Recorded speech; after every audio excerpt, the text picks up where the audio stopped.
सर्व भाविक भक्तांना विनंती आहे प्रसाद घेतल्याशिवाय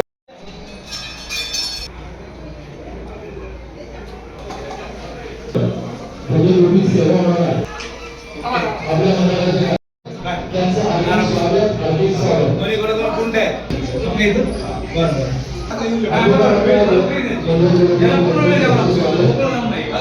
चरणी करणार आहेत। मी सर्व हिरकणी महिला ग्रुपचे अंबिका माता ट्रस्टच्या वतीनं सहर्ष स्वागत करतो।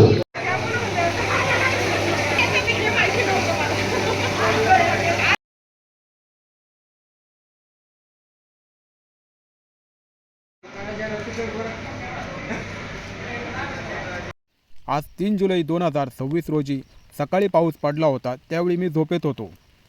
मित्रांनो, ज्यावेळी पाऊस पडत असतो त्यावेळी ब्लँकेट घेऊन झोपण्यात खूप मजा येते। पावसाळा म्हणजे एक रोमॅन्टिक वातावरण असतं। लग्न झालेली लोक जास्त करून मजा करतात, ते फिरायला जातात। आपल्या राजगुरुनगर शहरात मध्ये मध्ये पाऊस पडत होता। 1 जुलैपासून दररोज 24 तास पाऊस पडत आहे। पुढील 3-4 दिवस खूप पाऊस सांगितलेला आहे। राजगुरुनगर शहरात काही ठिकाणी पाणी साचलं होतं, कारण तेथे पाणी वाहून जाण्यासाठी मार्ग नव्हता। मित्रांनो, जर तुमचं वय 15 ते 30 पर्यंत असेल तर तुम्ही माझ्या व्हिडिओमध्ये येऊ शकता। मला व्हिडिओसाठी तरुण लोकांची गरज आहे। तरुण लोकांना व्हिडिओमध्ये घेतलं तर व्हिडिओ पाहण्यास खूप चांगलं वाटतं। जर एखाद्या दिवशी खूप पाऊस पडला तर मी भीमा नदी काठी जाणार आहे आणि तेथे पावसाचा व्हिडिओ काढणार आहे। कारण बऱ्याच लोकांना माहीत नाही की नदी किनारी पाऊस कसा पडतो। मी जेव्हा शाळेत होतो तेव्हा शाळेत जातानाच पाऊस पडायचा आणि शाळा सुटल्यानंतरच पाऊस पडायचा। शाळेचे दिवस खूप चांगले असतात। त्यावेळी आपल्याला काही काम नसतं। अभ्यास करायचा, होमवर्क करायचा, परीक्षा द्यायच्या, शिक्षक शिकवतात, वर्गात थोडीफार कॉमेडी करतात, असाच आपला काळ आनंदात निघून जातो।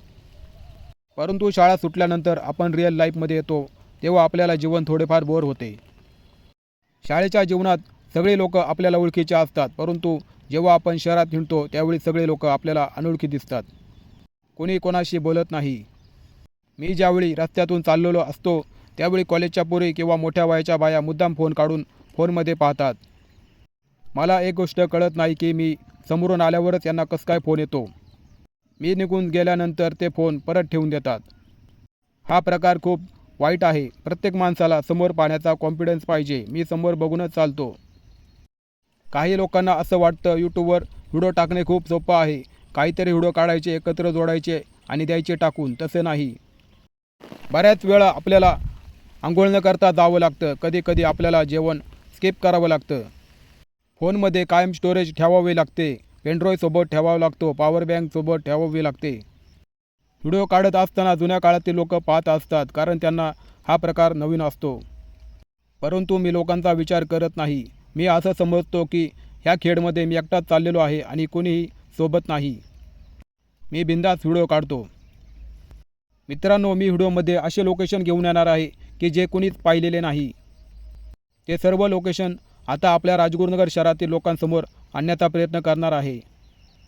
आपण जर राजगुरुनगर शहरातील असाल किंवा आसपासच्या गावातील असाल तर कृपया चॅनल सबस्क्राईब करा। धन्यवाद।